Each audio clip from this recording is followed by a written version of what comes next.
You got the floor. Question, I just didn't know there was a sign in. Oh. Can I push that? Yeah, the slips are right up here in the, All right, Mr. Colbert, you're on. Ladies and gentlemen of the board, thank you for allowing me the opportunity to speak today. My name is Casey Colbert, and I'm speaking on behalf of myself and the 21 other correctional deputies at the Shiawassee County Sheriff's Office. I've worked in the jail for over 17 years now. It was in bad shape when I hired in, and it's even worse now. The conditions of jail are not only inadequate for the inmates, but for the staff as well. Constant problems with the infrastructure of the building, as well as basic design flaws, create not only health concerns, but jeopardize the safety and the safety of the staff and the inmates. It's very common to have to close down cells in order for maintenance to be completed. As an example, currently one of our 3 maximum security cells has been empty for around 3 weeks due to plumbing issues. This forced us to house the maximum security inmates in a general population cell, which creates many more opportunities for the conflict between inmates and staff. We're not asking for a new jail simply because we'd like a new one. We're asking because we need one. Thank you. Mr. Rich? Yes, Matt. Baptist.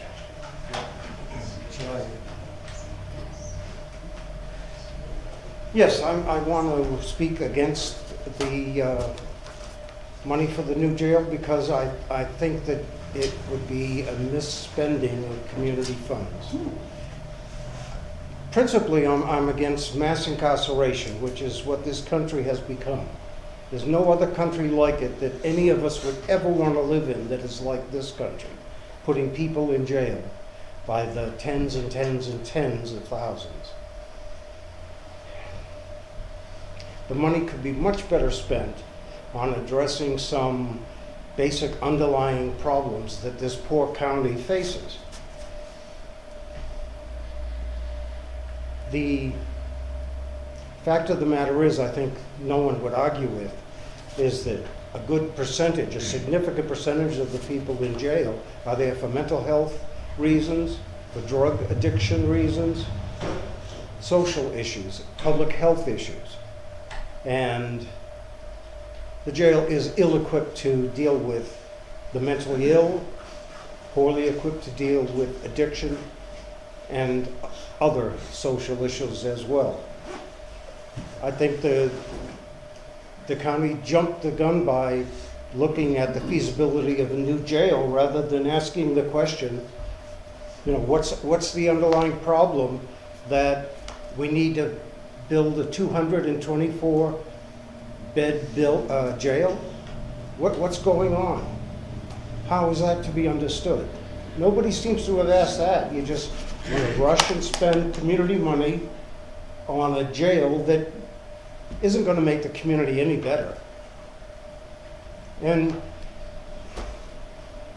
what else do I want to say?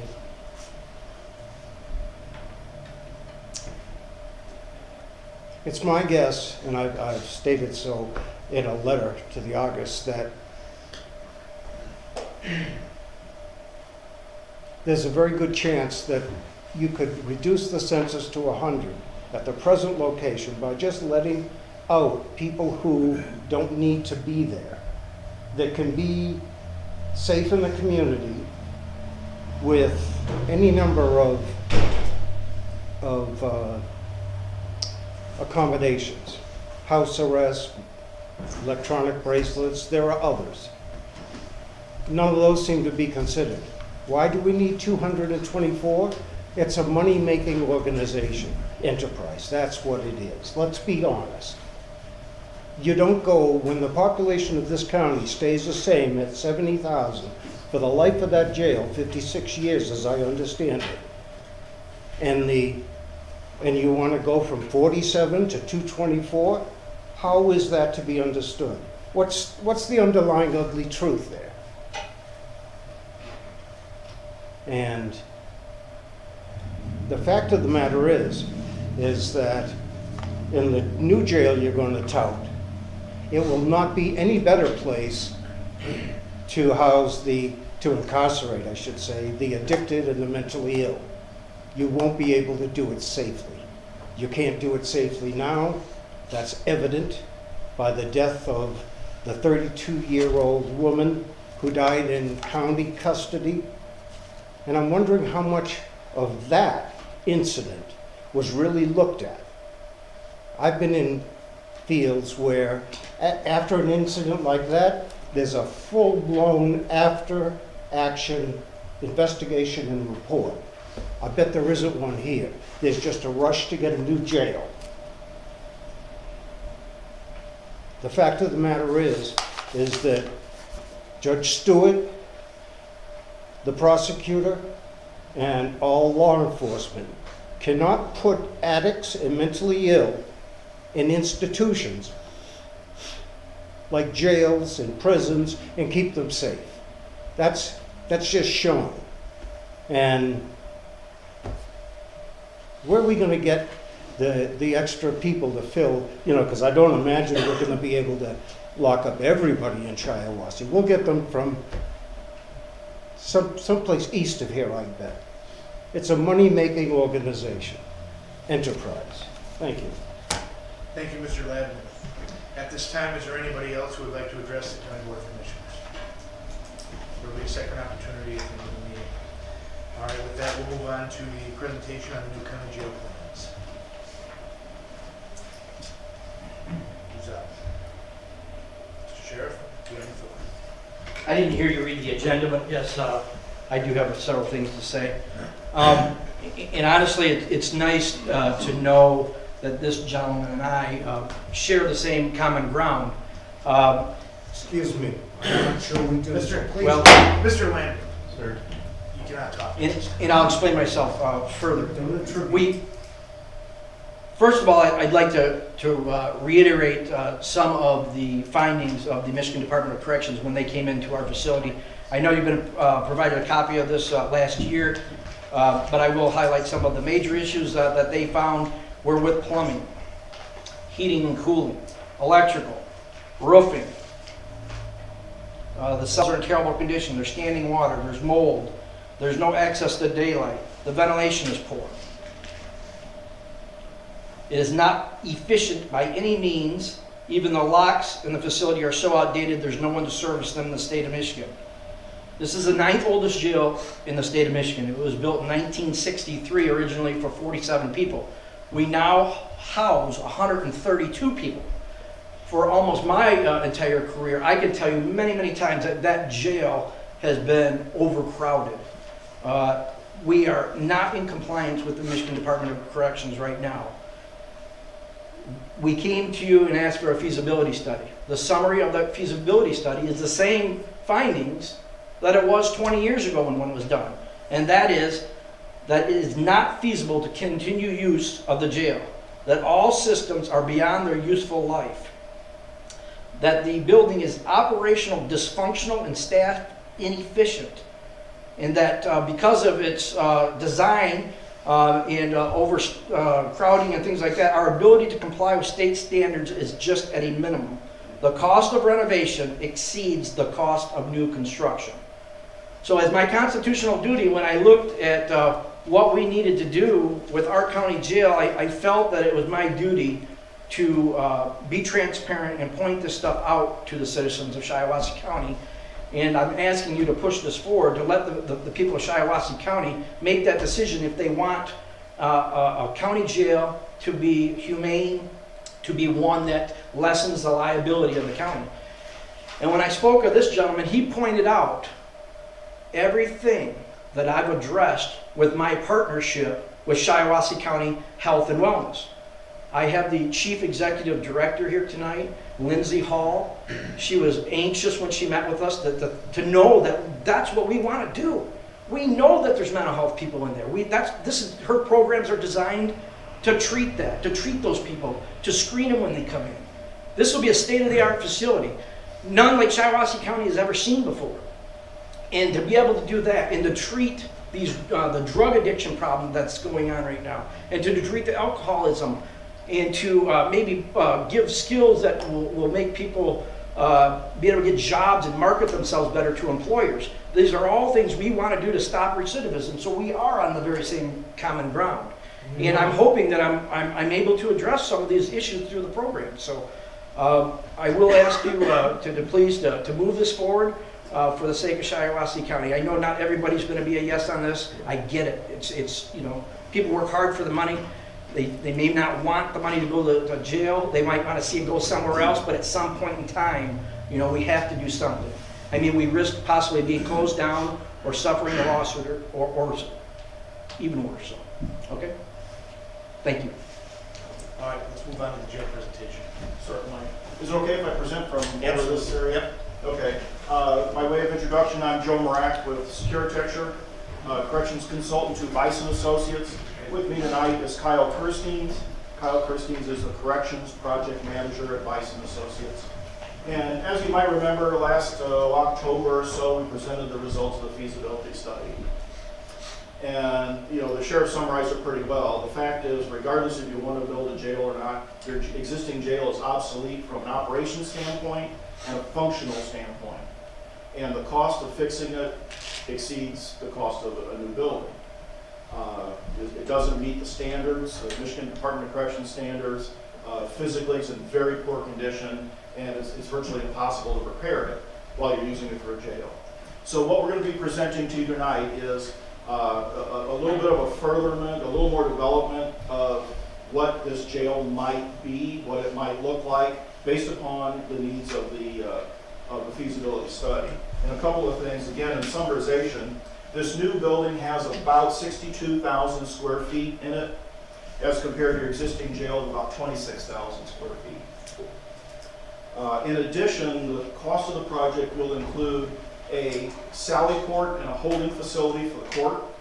So when we're transporting inmates over, we'll have a place to bring them in custody in a vehicular sally port and a place to hold them within the courthouse, since the new jail would be remote from the courthouse. The inmate capacity of the new building is about 220 beds in the housing area. In addition, we'll have beds in the intake and processing center that are referred to as non-rated beds. And we'll also have beds for work release. Inmates that may spend the night in jail, but they may be released for work in the community. The staffing of this facility should be the same number of staff as your existing facility. Now you might ask, how can you staff a building with not quite twice the capacity and twice the square footage? It's all about design. You know, your building now, it's very difficult to observe any number of inmates from any given point. You might be able to see 5 or 6 inmates at any given time. In the new design, as we'll show you, you'll be able to observe everybody in the jail from one point. So much more efficient staffing.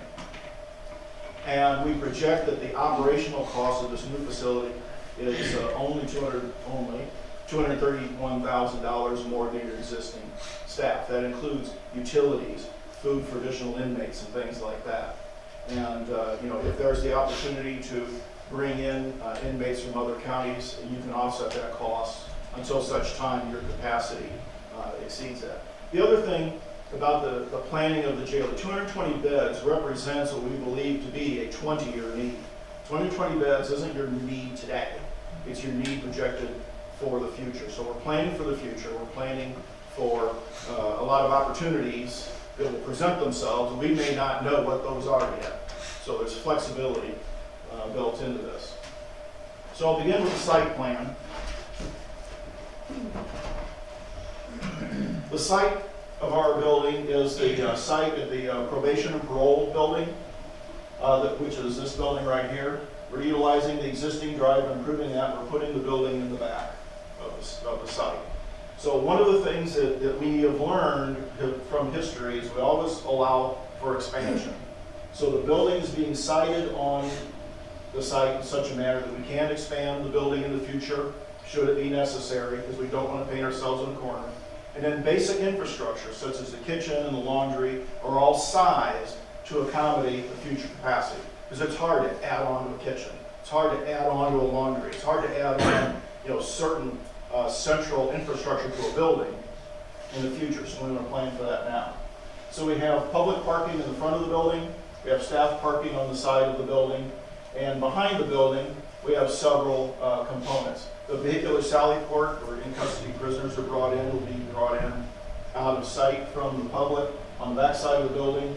When we have a fenced-in area in the back that serves as an impound lot and a storage and patrol building. This building also will serve as one of the primary focuses of the design of the building is to introduce more programs to reduce recidivism for the inmates. So one of those programs will be like welding shop type programs. It can be operated out of the building in the back here. We don't necessarily want to do that stuff. Introduce that into the jail building itself. Then we have a service yard for deliveries and things of that nature. There's an existing inmate garden over here by probation and parole, and we have area on the site to expand that in the future and expand that program. Have inmate workers working in the garden. From a floor plan concept, we color-coded this to demonstrate the basic organization of the building. The blue area here is the sheriff's office, and it's important to remember, this is more than just a jail. The sheriff's office will work out of this building as well. So the sheriff's administration area, detectives, patrol, and other support functions are all housed in this area of the building. And it's around 9,000 square feet of space for the sheriff's office. This salmon-colored area is the public space, and basically the only area of the building that public is readily accessible to, which is basically a lobby, visitation, video visitation, and a waiting room for the sheriff's office itself. This green area, there's actually three components, three different colors of the green area, but this dark color is the intake and processing center.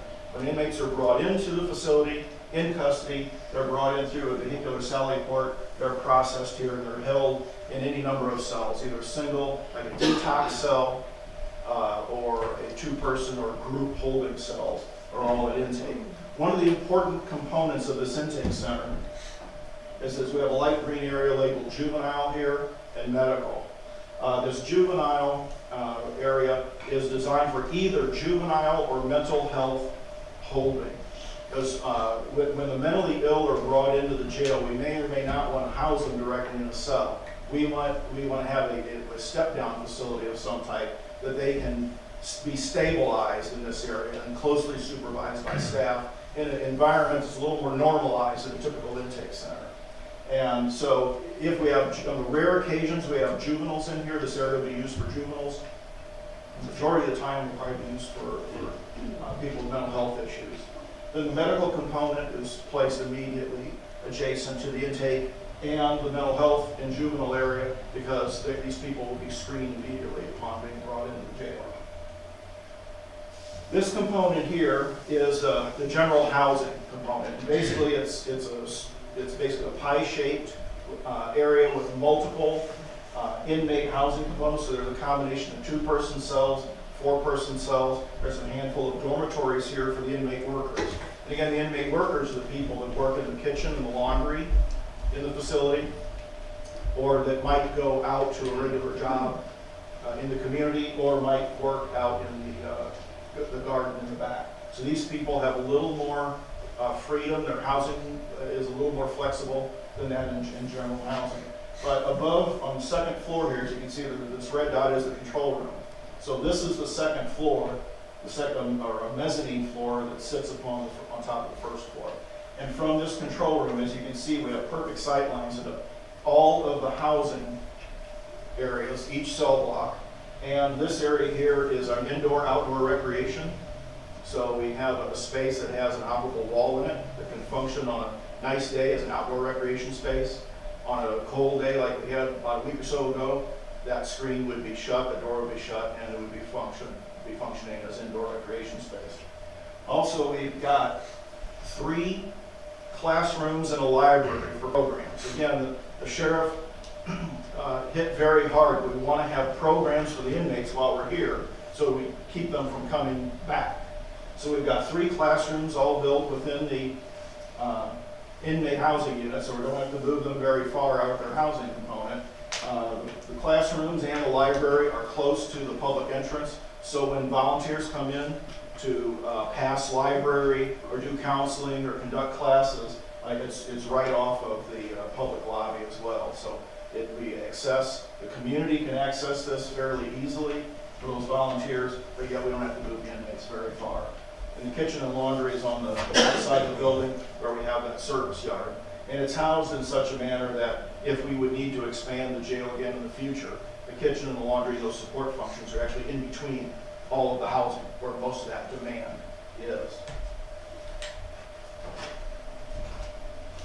To show you, give you some idea of how the cell block might work, this is a 3D rendering of imagining if the roof was taken off the building, that the control room is here with, again, a 360-degree view. So you have one person working this and electronically opening all the doors, viewing the cameras, answering the intercom calls, controlling the lights, controlling the flushing of the toilets and things like that from one position.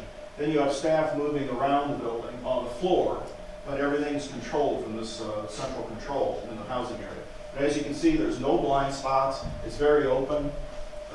It's light. There's daylight in all of the rooms. There's daylight in all of the cells. So we try to normalize the environment as much as we can, while at the same time providing a secure environment. So this part of the building right here is what this area here is. So again, it's a very efficient design. It's all about the design. There's no long corridors and corners and things like that as compared to the jail that you have today. And finally, we put together an image of what the facility might look like. We're assuming, again, design hasn't really started yet. I mean, we haven't started design because we don't know if we have a project or not. But from the assumptions on the feasibility study, we're assuming that the project would be probably constructed in either masonry or precast concrete. We've shown a flat roof here. It could be a slope roof. We've done several jails with slope roofs, but the advantage of a flat roof is it tends to be a little bit less expensive and gives you the opportunity to place some mechanical equipment on the roof that you can't do with a slope roof building.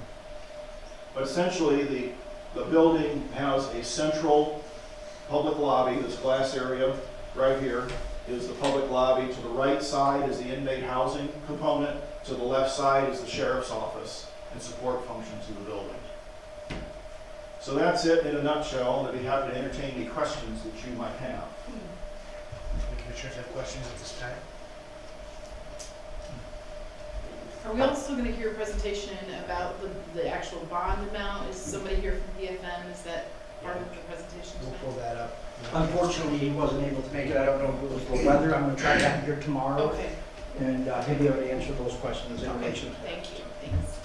I can briefly state that the millage that we are asking for is at a rate of 1.64.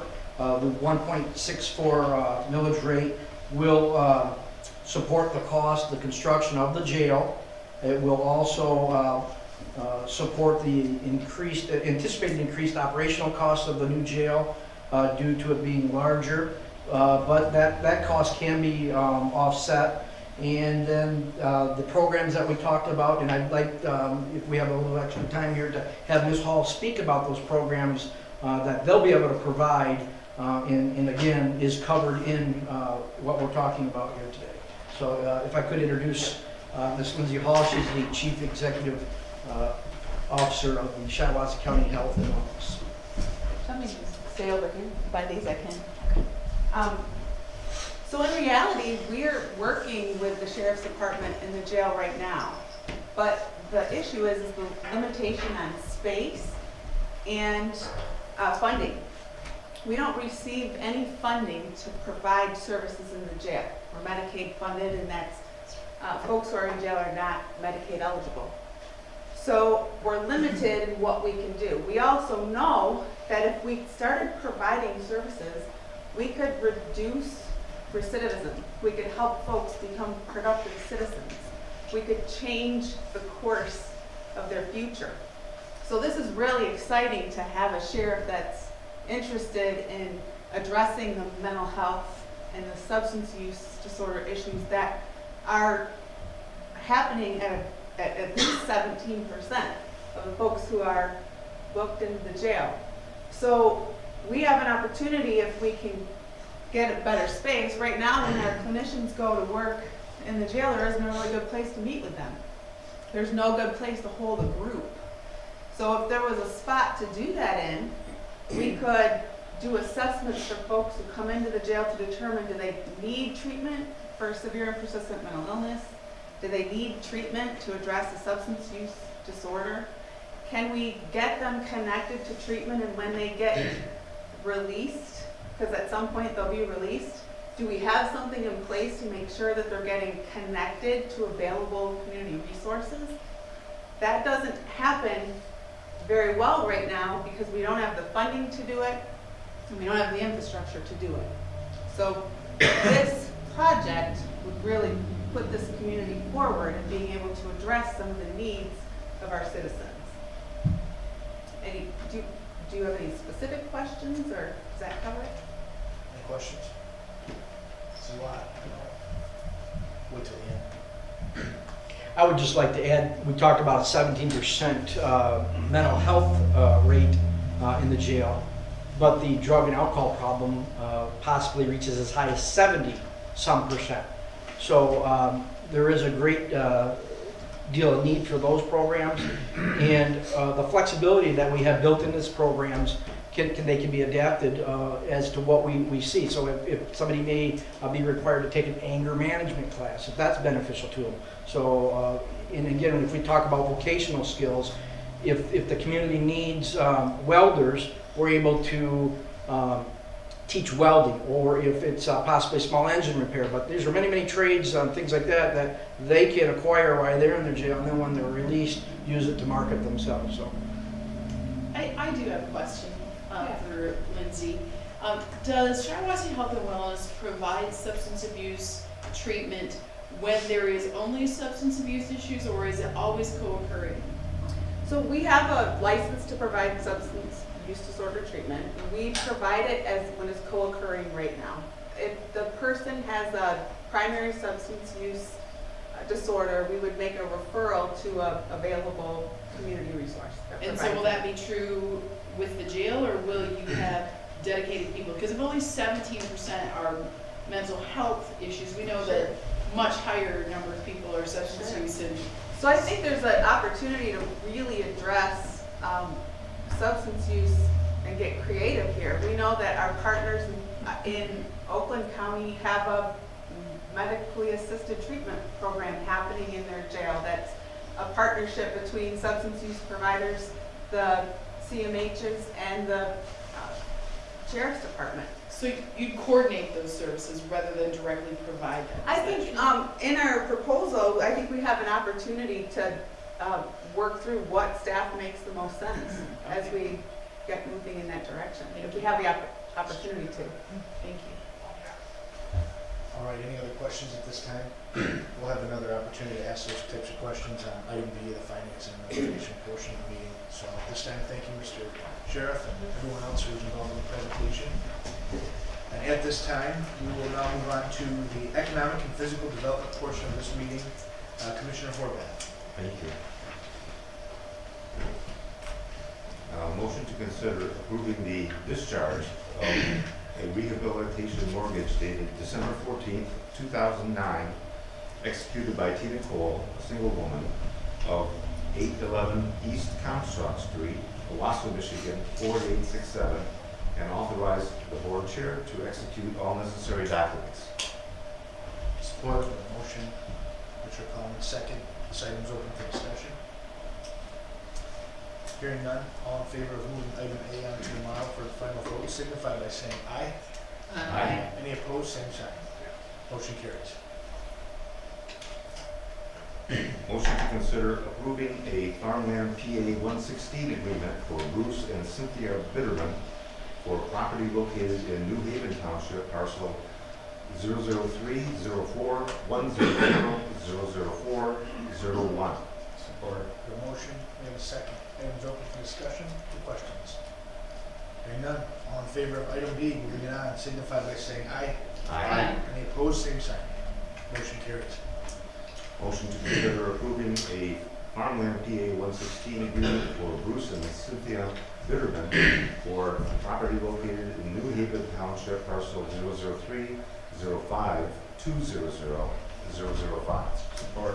Motion and second, item open for discussion. Questions? Hearing none. All in favor of item C signify by saying aye. Any opposed, same sign. Motion carries. Chairman and Fire report. Thank you, Commissioner Horvath. We will now move on to County Finance and Administration. We'll turn it over to Commissioner Palmer. Thank you, Mr. Chairman. Under item A, I move to authorize Shiawassee 911 to contract with Yo and Yo CPAs and business consultants to perform a municipal employees retirement system MERS audit from 2013 to 2017, not to exceed $8,500, and authorize Lieutenant Angela Norley, Shiawassee 911 Director, to sign all necessary documents. Motion on the floor. Support. We have a second. Commissioner Webster. Any discussion on this item? Questions? Hearing none. All in favor of moving item A on tomorrow signify by saying aye. Any opposed, same sign. Motion carries. Thank you, Mr. Chairman. Now, here's the interesting. I move to adopt resolution number 19-02-01 to certify the ballot language for a millage request on the May 2019 ballot for the construction, equipping, operating, maintaining, and financing of a new county jail and expanding correctional programming, and authorize the board chair to execute all necessary documents. Support. The motion and the second on the floor. This item is now open for Commissioner discussion. Questions? I can't believe we don't have any. Commissioner Palmer. I'd just like to make some comments. I have a little history. I was a commissioner from '84 to '92. I've been around for a couple of the expansions of the previous jail, rehabs of the our present jail, expansion. Every time we ran into complications, it became very difficult. The sight lines in the old jail are not good. The old jail was meant to house very few prisoners, built in '63. It's wore out. There's been lots of discussions about, do you remodel the old jail? Can you remodel it? And you could remodel it. It might take you 3, 4, 5 years to get done. You have prisoners. The footprint. I asked the question, well, you tear down the old jail and build it right there. And they says, well, what you need in today's basic what you have to put in a jail, you would have to tear down the old jail and several houses in that whole block to get it in. That's why it's going to be located out on Shiawassee Street or State Road. As a commissioner and the finance chairman, you know, I don't really want to spend the money, but at times you have to. And this is one of those times. The jail is not a $2 million expense, it's considerable expense. It has regulations and rules that you're going to have to follow to build it. But the main part of why I'm going to support this endeavor is that we have a sheriff and a sheriff's department that are all on board. If they weren't on board, it's because they're the ones who are going to go out and really campaign for this new jail and facility and what it can do for our community. I would have a lot of reservations, but I don't. The sheriff has done a great job with the commissioner body from last year, the commissioner body from this year, the sheriff's department, mental health, all the activities he is engaged to present us a facility that'll take us a lot longer than I'll be here. So, those are just some comments. I know it's a lot of money, and it's a big expense. And the only thing that I wish that the county board had was $10 million in the bank to help them out. But we all know what the last 10, 12 years have been like, and we've just gotten through a lot of that. We are considerably less employees than we were 6, 7 years ago. So I would certainly support this, and I'm going to vote yes. Thank you, Commissioner Plum. Mr. Chairman. I plan to support this.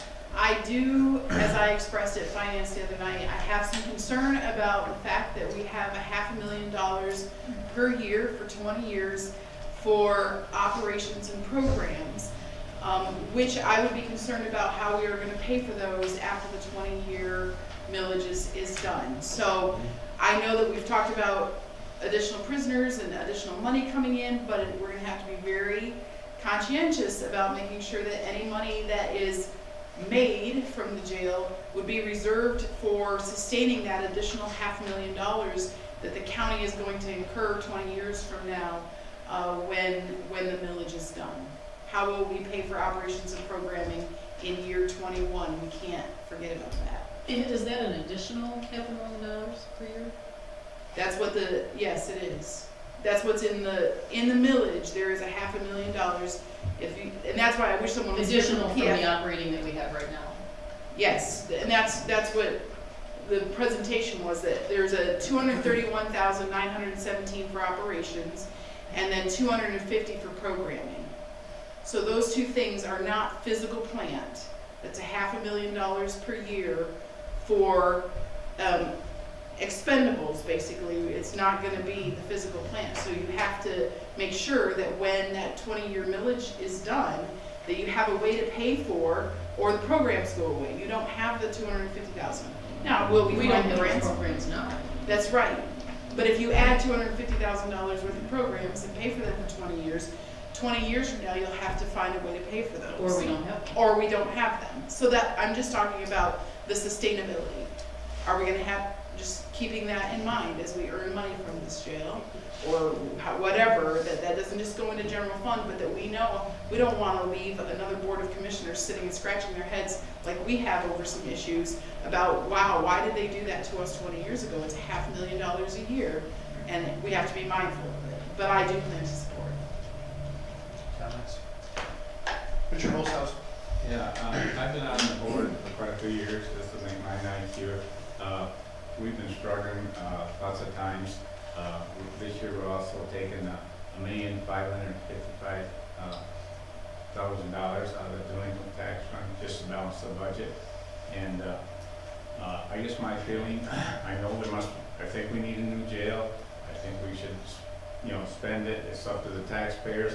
But there's at least 30% of the people in the county or more are struggling, can hardly make ends meet, and somebody's got to support those. So I'm going to support that population. Anybody else? Okay, to be clear, this just puts it on a May ballot. This doesn't guarantee a jail by any means. It puts it in the hands of the people at this time. And puts it up for them. And it will put it on for tomorrow. There's still an opportunity for it. So that said, normally we would do this, but Madam, we'll do a roll call for this. Commissioner Webster, Yes. Commissioner Holzhausen, No. Commissioner Horvath, Yes. Commissioner Garber, Yes. Commissioner Plowman, Yes. Chairman Root is absent, and Chairman Marks. Yes, motion carries till tomorrow. Mr. Chairman, that concludes my report. Thank you, Commissioner Plum. Much appreciated. This time we'll now move on to Public Safety and Courts Report, Commissioner Webster. Item A, consider authorizing the district court to hire a deputy court clerk at salary grade 3, $13.90 to $18.06 to fill a vacancy. A motion on the floor. Second. The second. Items open for discussion or questions.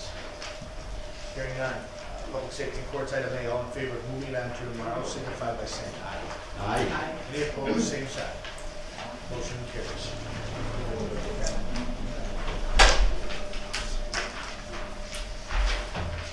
Mr. or Miss Mr. Webster, that I presume concludes your report? That does conclude our report, thank you.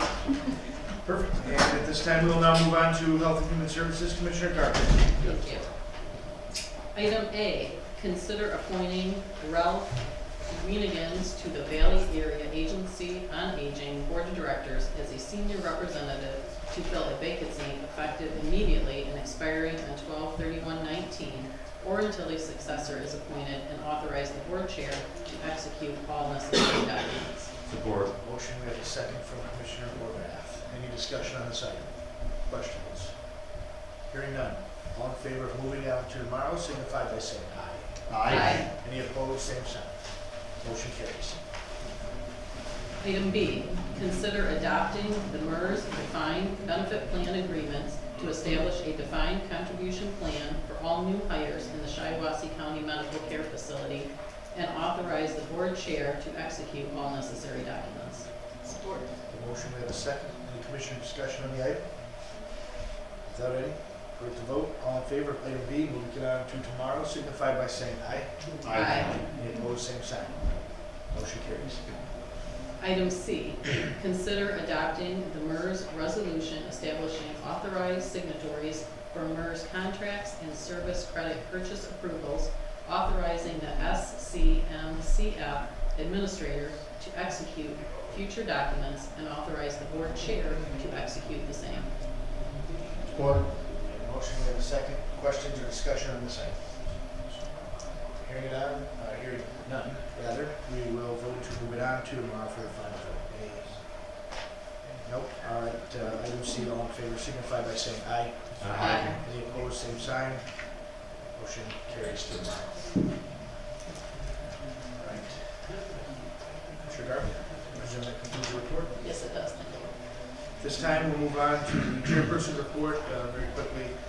Chairman Root absent today. He is still not feeling good. Expects to hopefully be here tomorrow. But absent him, there's no new anything that he wanted to have spoken about today that we can discuss tomorrow. And so with that, we'll move on to other agenda items. Are there any? We heard before the board. All right. This time we move on to the second opportunity for the public to comment. Would you like to speak? Yes. You are at the floor.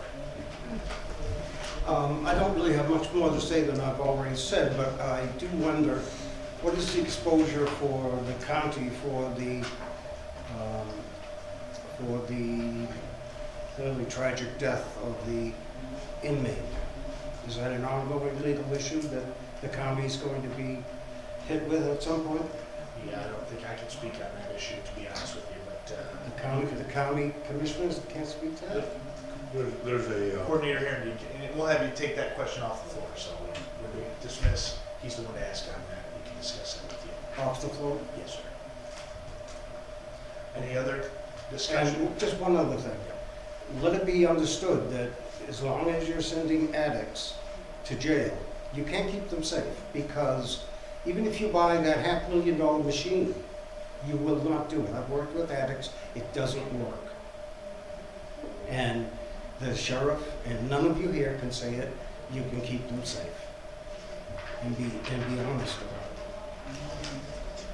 Thank you for your comments, sir. Is there anybody else who would like to address the board at this time? Hearing none, this meeting is adjourned.